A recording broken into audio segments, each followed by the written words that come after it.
Muito bem, pessoal, vamos ao protocolo de abdômen superior rotina. Para esse exame, o paciente deve fazer um preparo que é a injeção do Buscopan. Tá?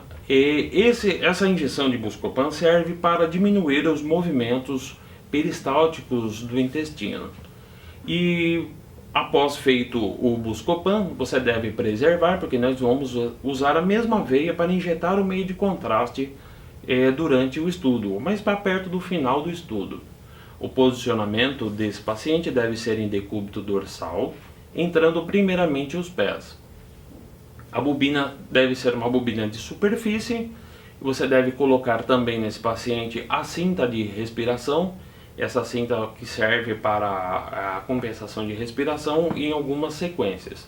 E outras sequências também são realizadas com o paciente em apneia.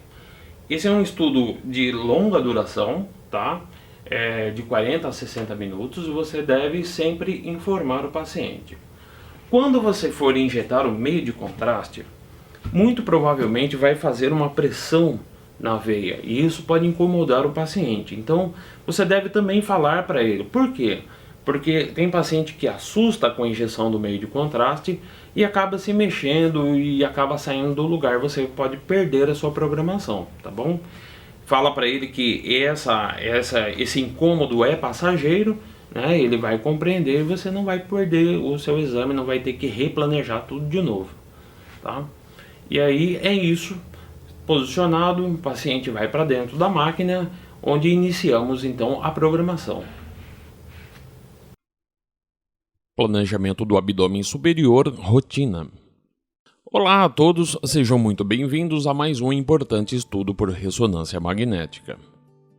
É com muita satisfação que eu tenho o orgulho de poder, neste momento, apresentar a programação do estudo de abdômen superior rotina.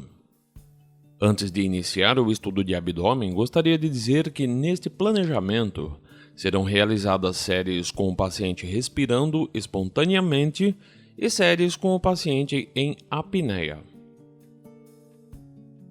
Vejamos antes um gráfico. O gráfico mostra a curva da respiração do paciente.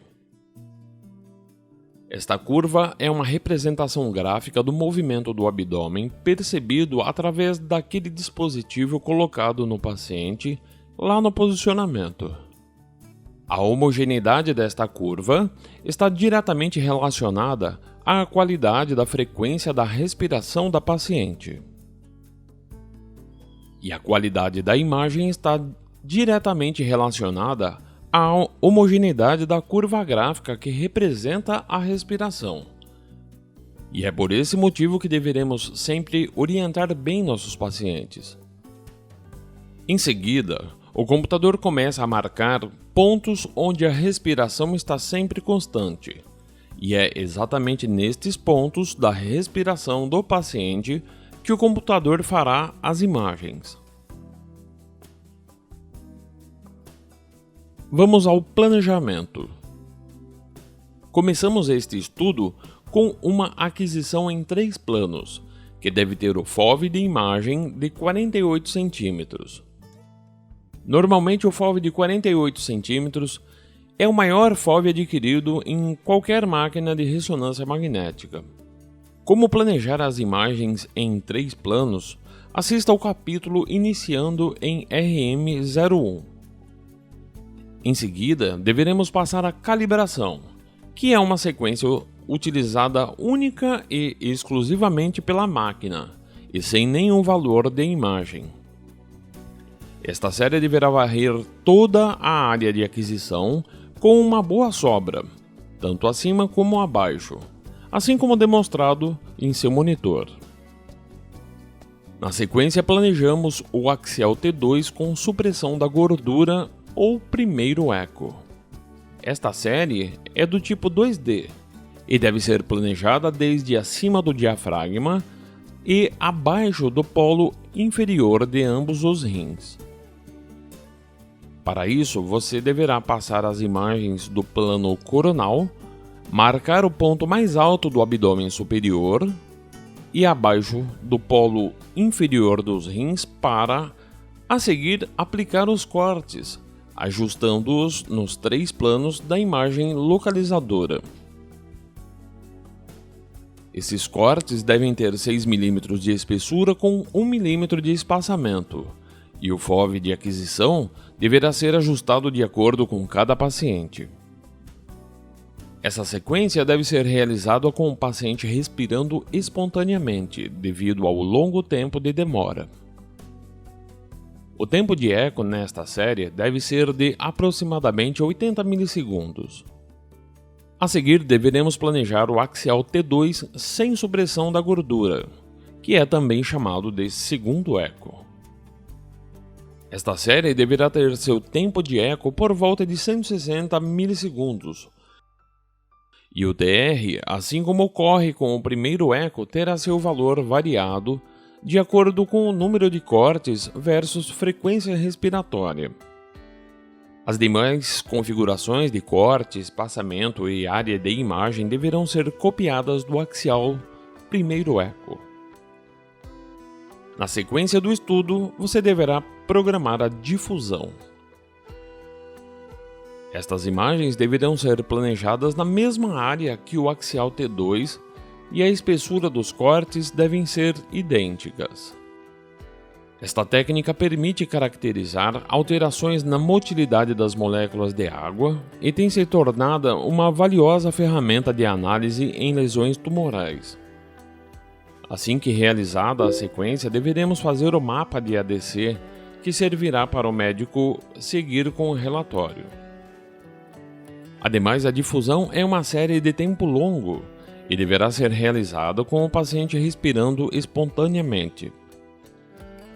Deste momento em diante, todas as séries serão realizadas com a paciente em apneia. A seguir, fazemos então o Coronal Single Shot, que é uma série ponderada em T2, só que de tempo rápido de aquisição, com cerca de 20 segundos. Esta série, que é 2D, deverá ser planejada de trás para frente pelo plano sagital. O corte de imagem deve ter 6 mm de espessura com 0 de espaçamento. O espaçamento em 0 traz uma interpolação dos dados bastante interessante e que revela imagens de alta resolução e que, através do alto tempo de eco, mostra com precisão inclusive as vias biliares. O FOV deverá mostrar todo o abdômen superior, como mostra o gráfico. Em seguida, fazemos o Coronal Fiesta, que é uma sequência muito boa para a avaliação dos vasos sem o uso de contraste. Esta série deve ter seu planejamento, assim como todos os parâmetros de aquisição copiados do Coronal Single Shot. Na sequência, fazemos algumas séries volumétricas e em axial. Sempre lembrando que estas sequências volumétricas devem ter sempre as mesmas características como FOV, área de corte, espessura e espaçamento. A saber, axial Fiesta, axial In Phase, axial Out Phase e axial pré-contraste, que é uma série ponderada em T1 e com supressão da gordura. Estas séries devem ser programadas pelo Coronal Single Shot, que é uma série realizada em apneia. Para planejar estas 4 séries, aplicamos o voxel 3D de imagem no plano coronal, ajustando para que inclua tanto o diafragma acima como os polos inferiores dos rins abaixo. Se for necessário, você deverá aumentar o número de cortes para mostrar todas as estruturas, assim como ajustar o voxel nos demais planos de imagem.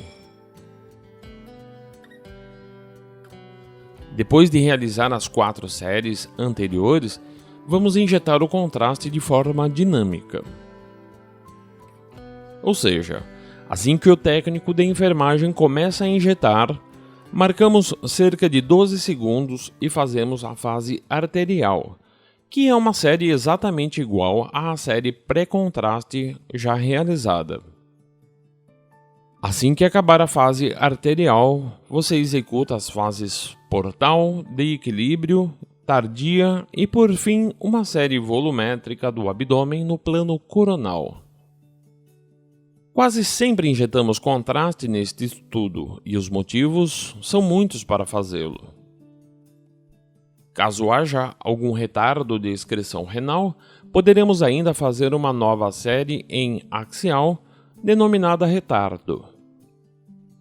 Espero que você possa praticar este protocolo quanto antes. Tenho certeza de que vocês irão adorar, porque é um exame difícil de fazer, mas que ajuda em muito nossos pacientes.